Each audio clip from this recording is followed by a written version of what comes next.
নতুন সরকার গঠনের পর দেশের অর্থনৈতিক ভারসাম্য ও স্থিতিশীলতা যখন টালমাটাল, তখন নতুন করে আলোচনায় নতুন টাকা ছাপানোর ইস্যু। গেল বৃহস্পতিবার পিআরআই এর অর্থনীতিবিদ জানান, মার্চ মাসেই ছাপানো হয়েছে 20,000 কোটি টাকা, যা দেখানো হয়েছে ঋণ হিসেবে। এরপরই শঙ্কা ওঠে মূল্যস্ফীতি নিয়ে, প্রশ্ন ওঠে রাজস্ব আয় নিয়েও। অস্থিতিশীল এই পরিস্থিতিতে এ বিষয়ে কথা বললেন অর্থমন্ত্রী। মন্ত্রণালয়ে প্রাক বাজেট আলোচনায় মন্ত্রী বললেন, হাই পাওয়ার নীতির বাইরে থাকাই চলতি সরকারের অর্থনীতির অন্যতম গাইডলাইন। তাই টাকা ছাপানোর পথ থেকে বেরিয়ে আসতে চায় সরকার।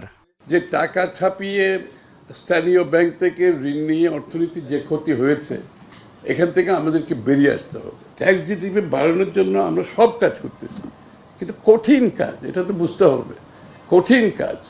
কারণ আমি তো মানুষ থেকে জোর করে টাকা দিতে পারবো না, তার তো টাকা দেওয়ার মতো সামর্থ্য থাকতে হবে।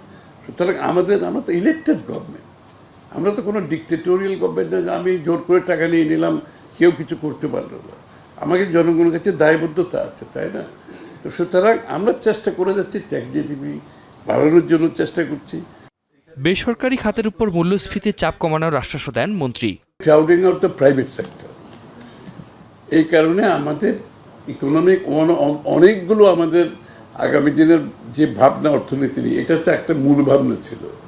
সরকার টাকা ছাপিয়ে দেশ চালাচ্ছে, এই তথ্য সঠিক নয় বলেও দাবি করেন অর্থমন্ত্রী। সেক্ষেত্রে টেকসই অর্থনীতির জন্য সরকার কাজ করে যাচ্ছে বলে জানান তিনি। বিনিয়োগটা আবার সঠিক জায়গায় যেতে হবে, এটা একটা প্রতিফলন অর্থনীতিতে থাকতে হবে। আতিক মেজবাহ লগ্ন, এখন, ঢাকা। আমরা যে ইউনিভার্সাল হেলথ কেয়ারের কথা বলছি।